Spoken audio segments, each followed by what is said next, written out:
Depressão espiritual, suas causas e cura. Capítulo 11. Olhando para as ondas.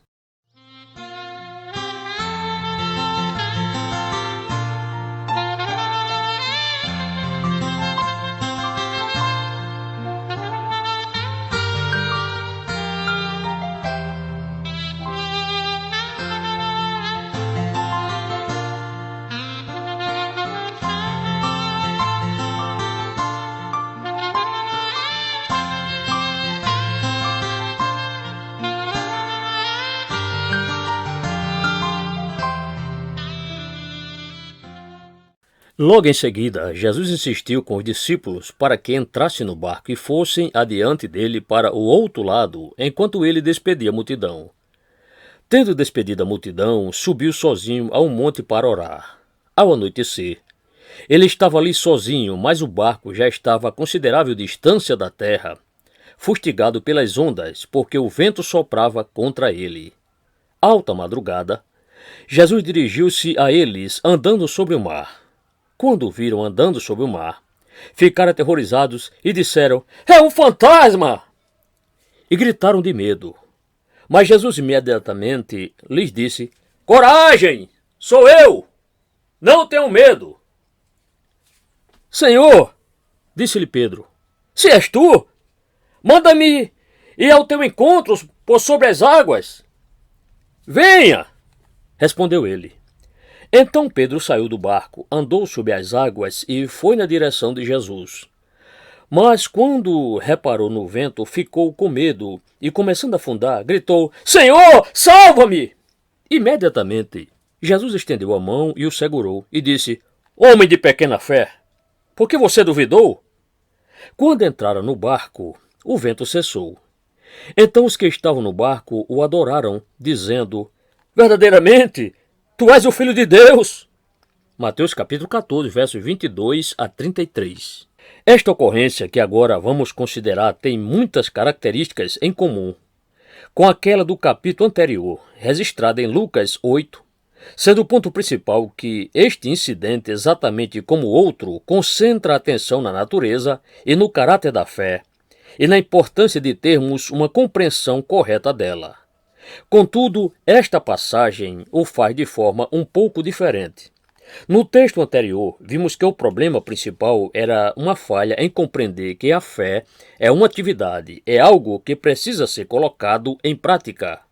Onde está a sua fé?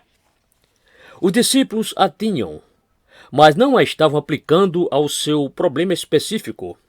Aqui, embora ainda estejamos considerando de modo geral a questão do verdadeiro caráter da fé, ela nos é apresentada de um aspecto um tanto diferente. Todavia, não podemos avançar para nossa consideração principal, por mais importante que seja, sem observar um assunto preliminar que é absolutamente vital e essencial. Voltando ao incidente da tempestade no mar, a primeira coisa que observamos é a pessoa, a personalidade, se preferir assim, do nosso bendito Senhor. Aqui, mais uma vez, ele se destaca em toda a plenitude da sua divindade. Nós o vemos em pessoa caminhando sobre as ondas turbulentas e o vemos capacitando também o seu servo, o apóstolo, a fazer o mesmo. Novamente o vemos dando ordens e controlando os elementos. Começamos desta maneira porque não podemos considerar a questão da fé, nem alcançar uma verdadeira compreensão dela se não tivermos uma visão clara a respeito dele. Não estamos falando de uma fé qualquer, estamos falando da fé cristã. E uma preliminar essencial a qualquer consideração deste assunto é que tenhamos uma visão clara acerca da pessoa do nosso bendito Senhor. Não há mensagem cristã à parte daquela que proclama que Jesus de Nazaré é o Filho unigênito de Deus, o Senhor da glória, o Senhor Jesus Cristo, e aqui nós o vemos se sobressaindo no esplendor da sua glória, manifestando e provando ser o Mestre do universo, o Senhor dos elementos. Começamos com isso porque o propósito único dos evangelhos é apresentá-lo. É também absolutamente vital, em qualquer consideração do nosso assunto, demonstrar que a razão de todos os nossos problemas é que deixamos de compreender o que ele é. No entanto, é igualmente claro que o propósito especial de registrar este incidente é chamar atenção para o que aconteceu com Pedro. Vemos o Senhor em toda parte nos evangelhos, em sua glória e em sua divindade, mas cada incidente, por sua vez, salienta algo peculiar, alguma coisa especial, e claramente o aspecto especial aqui é o incidente na medida em que afeta particularmente o apóstolo Pedro. Pedro começa muito bem, até magnificante, então entra em dificuldades e acaba pessimamente. Essa é a cena. Pedro, que a princípio parecia cheio de fé, termina no infeliz malogro, clamando em desespero. Quão rapidamente tudo aconteceu. Dizem que uma das características singulares deste mar é o aparecimento repentino de tempestades. Pode estar calmo num momento e no próximo aparece um temporal violento. Isso aconteceu com o mar nessa ocasião e também aconteceu com Pedro, uma mudança súbita de toda a situação. Do modo como vejo este incidente, a coisa essencial é observar cuidadosamente o que aconteceu, e o que deve ser enfatizado é que a grande diferença entre o milagre de acalmar a tempestade e este incidente aqui é que lá a tempestade veio como mais um fator para perturbar os discípulos. O Senhor adormeceu e então veio a tempestade. Mas aqui neste incidente, no que diz respeito a Pedro, não é esse o caso em absoluto. Nenhuma novidade, não há nada de novo. A tempestade já havia começado, já rugia antes que o Senhor se aproximasse dos discípulos ou do barco. O barco, como sabemos, estava no meio do mar, agitado pelas ondas, e o Senhor estava orando sozinho na encosta do monte. Esse é o ponto que devemos destacar, que aqui os discípulos estavam no barco sem o Senhor, e a tempestade estava rugindo, e então, repentinamente, ele aparece e temos este incidente. O que precisamos lembrar é que Pedro não tinha nenhum elemento novo com o qual tivesse que lutar depois de sair do barco. Ele não saiu do barco e pisou em águas serenas, e depois é que veio a tempestade. A tempestade já estava lá antes de o Senhor aparecer perto do barco. Considero este um ponto muito importante. Não havia nenhum elemento novo como da outra ocasião. Contudo, Pedro encontrou dificuldades e ficou infeliz, assustado e desesperado. A pergunta é, por quê? E a resposta é que o problema estava inteiramente em Pedro. Nosso Senhor nos dá um diagnóstico muito preciso. Era pequena fé. Homem de pequena fé. Por que você duvidou? É a pequena fé abrindo as portas à dúvida. Temos aqui, então, uma série de lições importantes que podemos aprender. E se as aprendermos e captarmos, elas nos pouparão de muitos ataques de depressão espiritual.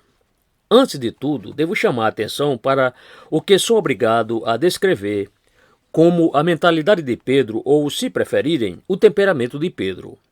Muitas vezes já tivemos de enfatizar que, quando somos convertidos e salvos e nos tornamos cristãos, nosso temperamento não muda, ele permanece exatamente o mesmo que era antes.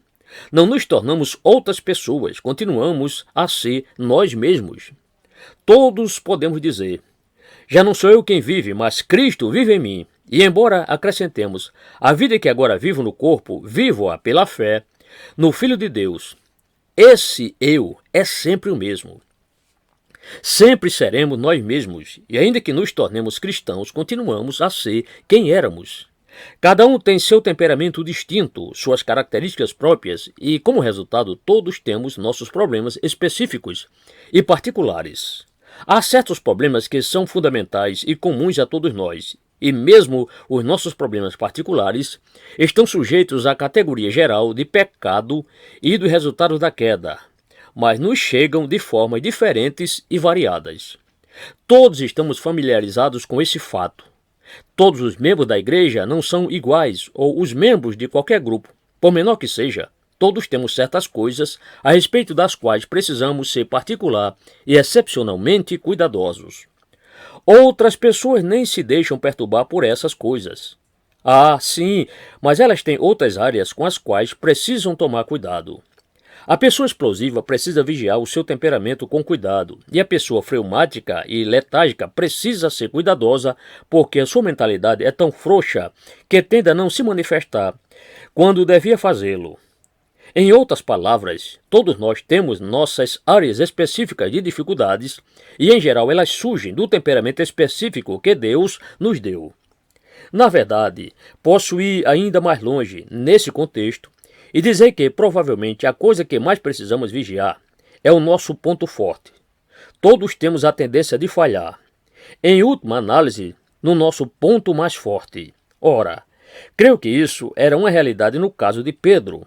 A grande característica de Pedro era a sua energia, sua capacidade de decisões rápidas, sua personalidade ativa. Ele era entusiasta e impulsivo, e era isso que constantemente lhe causava problemas. É muito bom ter uma natureza dinâmica. Alguns dos maiores homens que o mundo já conheceu, se os entendo corretamente pela leitura das suas biografias, alcançaram por eminência principalmente por sua energia, não por sua capacidade intelectual, nem por sua sabedoria, e sim por sua absoluta energia. Observem isso ao ler as biografias de muitos dos chamados grandes homens. Energia é uma grande qualidade e geralmente é acompanhada por uma capacidade de decisão. No entanto, era justamente isso que estava constantemente causando problemas a Pedro. Muitas vezes leva uma vida cristã instável, uma vida cristã em que falta equilíbrio. Que perfeita ilustração temos disso aqui. Observem Pedro quando ele reconhece o Senhor no começo deste incidente. Ali está ele no barco, em meio à tempestade. Ele tem fé suficiente para dizer ao Senhor: Senhor, se és tu, manda-me ir ao teu encontro por sob as águas. E sai do barco. Que coisa magnífica! Sim, mas olhem para ele alguns minutos mais tarde, clamando amedrontado. Isso sempre foi característico de Pedro. Quando o Senhor estava falando sobre a sua morte e como ele seria abandonado, Pedro não hesitou em dizer: ainda que todos te abandonem, eu nunca te abandonarei. Porém, não demorou para ele negar que conhecia o Senhor com pragas e juramentos. É isso que eu chamo de mentalidade de Pedro, instável. O tipo de pessoa que está no topo da montanha ou no mais profundo vale, ou cheio de entusiasmo e vibração, fazendo-nos sentir que não estamos fazendo coisa alguma, ou então totalmente desencorajado, ameaçando abandonar completamente a vida cristã. Vocês conhecem esse tipo de pessoa? A que se deve isso? Qual é a causa dessa alternação entre êxtase supremo e miserável fracasso? A resposta é que se deve ao temperamento. O problema desse tipo de pessoa é que ela tende a agir sem pensar. Sua fé não está baseada em suficiente reflexão. O problema é que ela não pondera nas coisas, não deixa as ideias amadurecerem. Este era o problema de Pedro. Nos evangelhos, ele é sempre o primeiro a se apresentar como voluntário. Tomem, por exemplo, o incidente em João 21. Os discípulos tinham pescado a noite inteira sem conseguir coisa alguma, e então o Senhor aparece na praia. Ao ouvir as palavras de João, é o Senhor. Pedro imediatamente se cingiu com a túnica e pulou na água para ir a Jesus. Ele sempre era o primeiro em tudo, e esse era o seu problema. Temos uma perfeita ilustração disso mesmo após o Pentecoste, em Gálatas 2. Ele ainda era o mesmo homem impossível, e Paulo teve que repreendê-lo pelo fato de ele não ter esclarecido a questão da justificação pela fé como deveria ter feito. Ele não tinha desculpa, porque foi o primeiro homem a admitir os gentios na igreja cristã. Vocês se lembram do incidente com Cornélio. Lendo o registro de Atos 10, encontrarão Pedro se elevando a magníficas alturas. Foi uma coisa extraordinária, um judeu trazer um gentio para a igreja cristã. Todavia, ele voltou atrás em Antioquia, e quando aqueles mensageiros de Tiago chegaram ali, ele dissimulou, e Paulo teve que lhe resistir face a face. Qual era o problema com Pedro? Era o seu velho problema. Ele aceitou a posição sem avaliar todas as suas implicações. Esse é invariavelmente o problema com este tipo de pessoa, essa energia. Essa capacidade de decisão, essa impulsividade tende a levá-las a fazer coisas intuitivamente em vez de avaliá-las e compreendê-las e captá-las. E o resultado são essas violentas variações em sua vida espiritual. Ora, isso é uma causa muito comum de depressão espiritual e é por isso que estamos tratando dela. Isso me leva ao segundo ponto que quero enfatizar, e é o ensino deste incidente a respeito de dúvidas. Homem de pequena fé. Por que você duvidou? Este é um ensino importante e graças a Deus por ele. A primeira coisa que aprendemos aqui é que nós mesmos, às vezes, produzimos nossas próprias dúvidas. Ninguém pode negar que este foi o problema de Pedro nesta situação. Ele produziu suas próprias dúvidas ao olhar para as ondas. Ele foi de encontro à dificuldade que não precisavam ter surgido. Não foi como se o Senhor tivesse dito a Pedro: Pedro, tenha cuidado. Você sabe o que está fazendo? Não, nenhuma palavra foi dita. Pedro mesmo, ao olhar para as ondas, produziu as dúvidas. Sejamos muito cuidadosos aqui.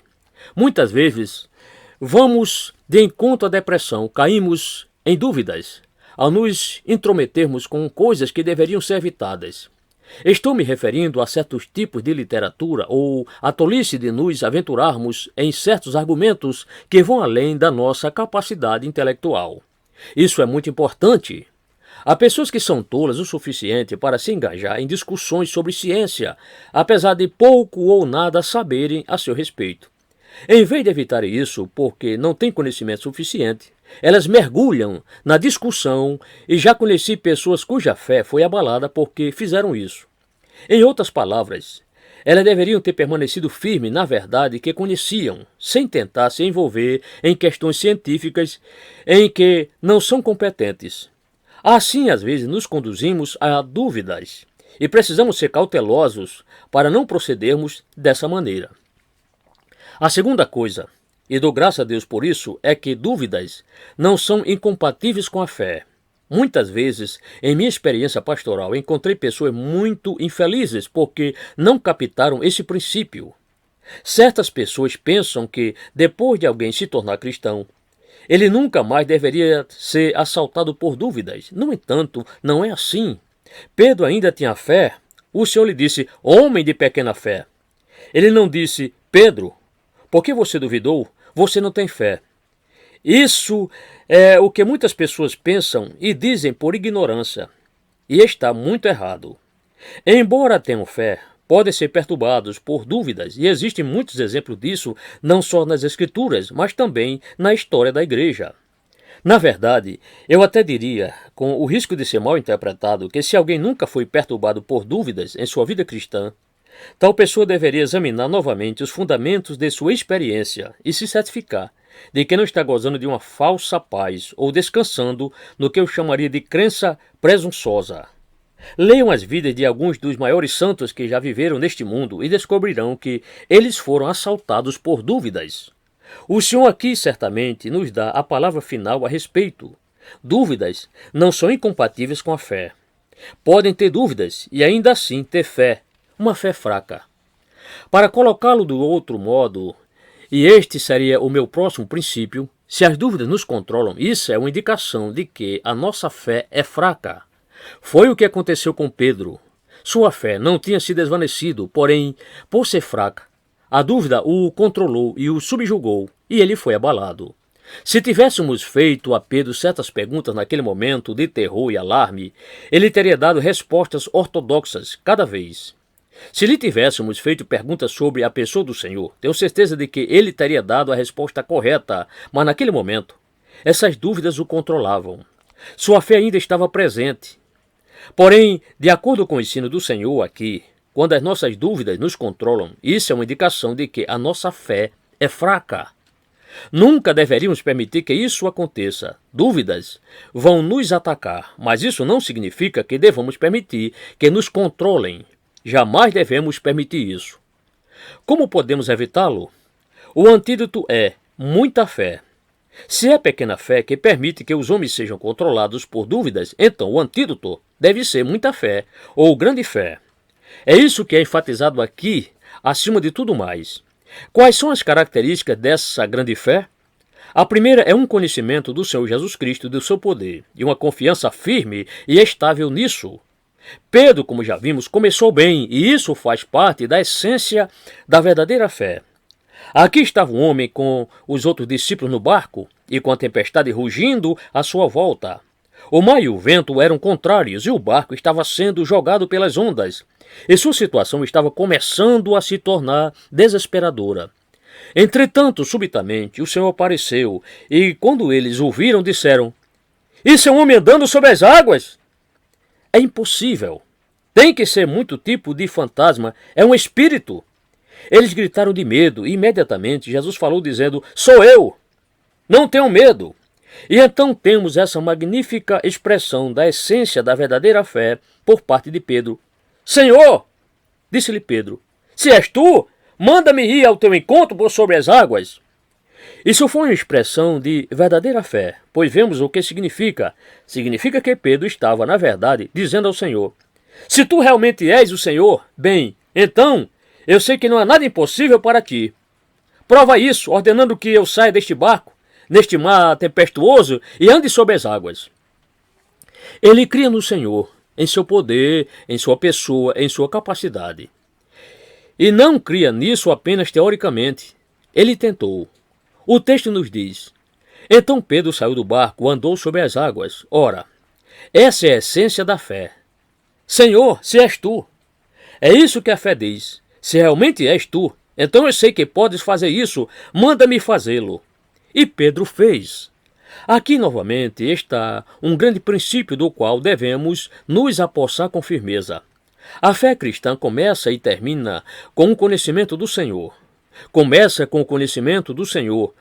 Não uma emoção nem um ato da vontade, mas um conhecimento desta bendita pessoa. Não há nenhum valor numa emoção se ela não for baseada nisso. Cristianismo é Cristo. E a fé cristã significa crer certas coisas a respeito dele, e conhecê-lo, e saber que ele é o Senhor da glória que desceu até nós, saber algo sobre a encarnação e o nascimento virginal, saber por que ele veio, saber o que ele fez quando veio, saber algo sobre a sua obra expiatória, saber que ele veio, como ele mesmo disse, não para chamar os justos, mas os pecadores ao arrependimento, saber que ele diz, não são os que têm saúde que precisam de médico, mas sim os doentes. Saber que ele levou em seu corpo nossos pecados sobre o madeiro, a fim de que morrêssemos para os pecados e vivêssemos para a justiça. Por suas feridas, vocês foram curados.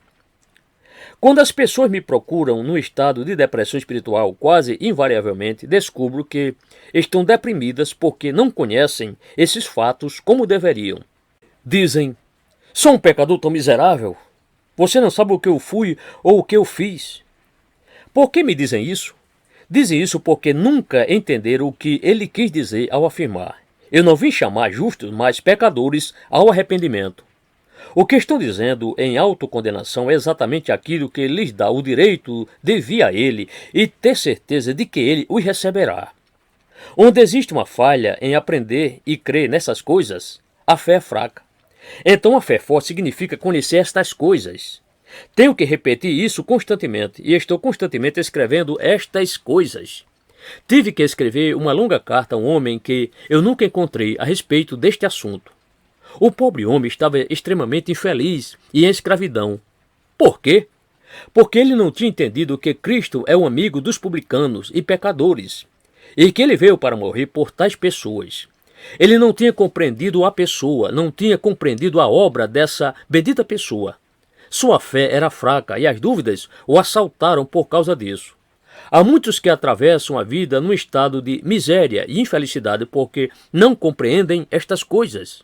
Se simplesmente as entendessem, descobririam que a sua autocondenação é em si mesma uma garantia do seu arrependimento e o caminho para a sua libertação final.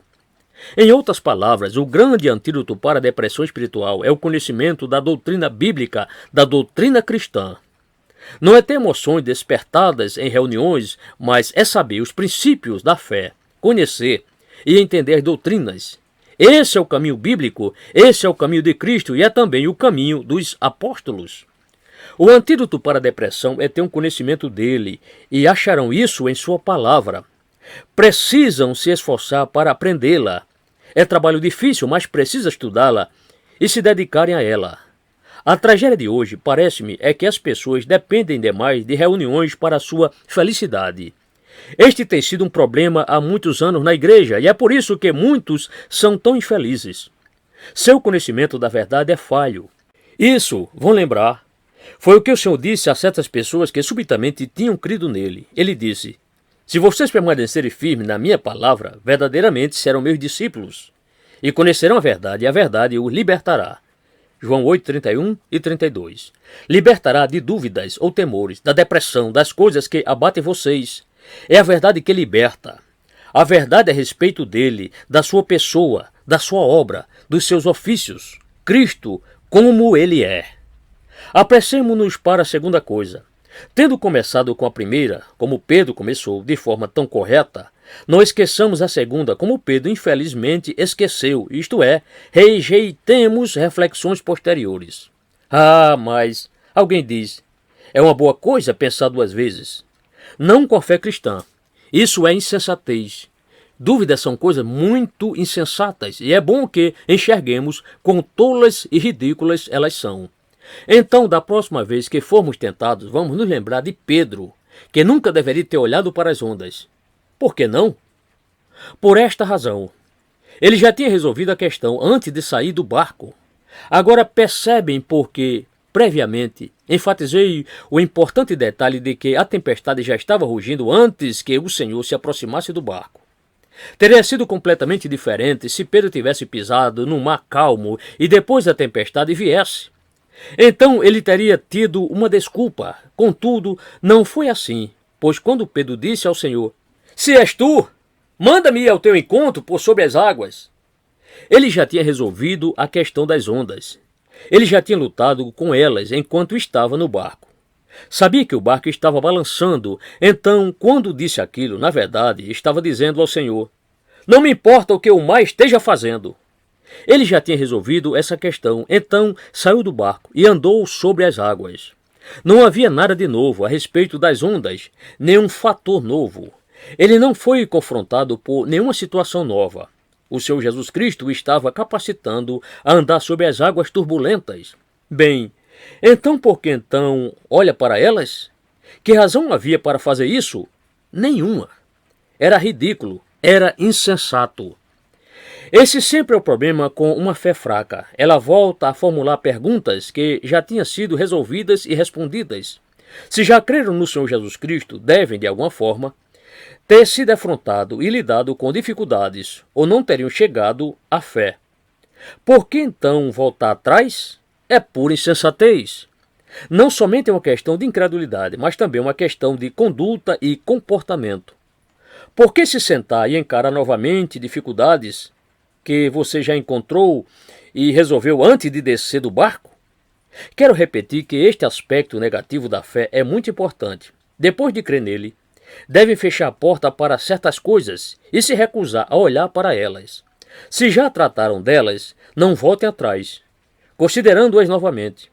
Quantas vezes já tive de repetir isso nestes estudos? Quantas vezes os nossos problemas se devem ao fato de que voltamos atrás? Pedro nunca deveria ter olhado para aquelas ondas. Não havia desculpa para ele. Não havia nada novo a ser considerado. A essência da fé é recusar reflexões posteriores. Rejeitem-nas. Não tenham nada a ver com elas. Digam-lhes, eu já cuidei de vocês. Isso me leva ao próximo princípio. A característica seguinte da fé é que ela persiste firmemente em olhar para Cristo e para Ele somente. Quero dividir isso, dando-lhes 2 ou 3 princípios simples. A fé diz, o que Cristo começou, Ele pode continuar. O início da obra foi um milagre, então, se Ele pode iniciar uma obra miraculosa, Ele pode mantê-la. E o que Ele já começou, Ele pode continuar. Estou convencido, diz Paulo, de que aquele que começou boa obra em vocês vai completá-la até o dia de Jesus Cristo. Filipenses 1, verso 6. Sim, diz Toplady, a obra que sua bondade começou, seu braço de poder há de completar. Esse é um argumento irrespondível. Segundo, jamais devemos duvidar enquanto olharmos para eles e formos iluminados acerca dele. Sem ele, não temos qualquer esperança. Não importa quanto tempo tenhamos sido cristãos, dependemos dele para cada passo. Sem ele, não podemos fazer nada. Somente podemos vencer as nossas dúvidas se olharmos firmemente para ele e não para elas. A única resposta apropriada para as dúvidas é olhar para Jesus. E quanto mais o conhecermos e a sua glória, mais ridículas elas se tornarão. Então, mantenhamos o nosso olhar firmemente em Jesus. Ninguém pode viver dependendo de uma fé inicial. Isso parece ser o que Pedro estava tentando fazer.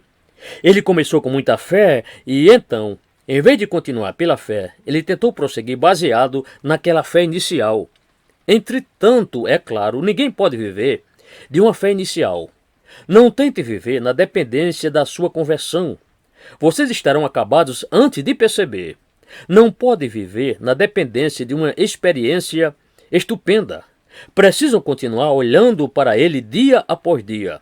Andamos pela fé e vivemos pela fé no Senhor Jesus Cristo. Vocês vão precisar dele tanto no seu leito de morte quanto precisaram na hora da sua conversão. Precisam dele em todos os momentos. A Bíblia está repleta de exemplos disso. Uma das ilustrações mais perfeitas é o fato de que os filhos de Israel tinham que colher o maná todos os dias, exceto no sábado. Esse é o método do Senhor. Ele não nos dá o suficiente para um mês. Precisamos de um suprimento novo a cada dia. Então comece o dia com ele e se mantenham em contato com ele durante o dia. Esse foi o erro fatal de Pedro. Ele desviou os olhos do Senhor. É a batalha da fé. Vocês estarão andando sobre águas turbulentas e a única maneira de prosseguir é manter os olhos nele. Posso oferecer uma palavra final de conforto? Encontra-se neste incidente e é o fato de que ele nunca deixará vocês se afogarem. Pedro clamou em terror e alarme: Senhor, salva-me! Imediatamente Jesus estendeu a mão e o segurou e disse: Homem de pequena fé, por que você duvidou? Quando entraram no barco, o vento cessou. Graças a Deus por essa consolação. Ele nunca nos deixará afundar, porque pertencemos a ele. Podemos falhar, podemos sentir que estamos a ponto de submergir de uma vez por todas. Nunca. Ninguém as poderá arrancar da minha mão. Pois estou convencido, diz Paulo, de que nem morte, nem vida, nem anjos, nem demônios, nem o presente, nem o futuro, nem quaisquer poderes, nem altura, nem profundidade, nem qualquer outra coisa na criação será capaz de nos separar do amor de Deus que está em Cristo Jesus, nosso Senhor. Romanos 8, 38 e 39. Nunca, meus amigos, quando pensarem que estão perdidos, sua mão estará ali para sustentá-los. Olhem para ele e digam com John Newton: seu amor no passado proíbe-me de pensar que ele me deixará em tribulação a sucumbir. Cada doce Ebenezer que trago à lembrança confirma o seu deleite de ajudar-me até o fim. Clamem quando estiverem desesperados. Não abram mão disso. Se estiverem sobressaltados, clamem e ele os ouvirá e sustentará. No entanto, não termino com isso. Devo terminar dizendo que, de certa forma, a grande lição de todo este incidente é que ele pode evitar que caiamos. Nunca precisaremos clamar desta forma se mantivermos os olhos nele. Crendo nele, nunca vamos cair, mas prosseguiremos firmes. Se Pedro tivesse olhado para ele, teria continuado andando sobre o mar e nunca teria se apavorado. Ele é tão grande, ele é o Senhor do universo. E não só pode andar sobre as águas, mas também capacitar Pedro a andar sobre elas. Nada é impossível para ele, pois nada é impossível para Deus. E ele é Deus. Então a fé olha para ele e diz com Charles Wesley: fé, poderosa fé. A promessa vê e somente a ela contempla. Ri das impossibilidades e proclama: será feito. Isso é fé. Fé poderosa, fé. A promessa vê nele e somente a ela contempla e nada mais. Ri-se das impossibilidades, aquelas ondas turbulentas, e clama: será feito. Aquele que é poderoso para impedi-los de cair e para apresentá-los diante da sua glória sem mácula e com grande alegria, a único Deus, nosso Salvador, sejam glória, majestade, poder e autoridade, mediante Jesus Cristo, nosso Senhor, antes de todos os tempos, agora e para todo sempre. Amém. Judas 24, 25.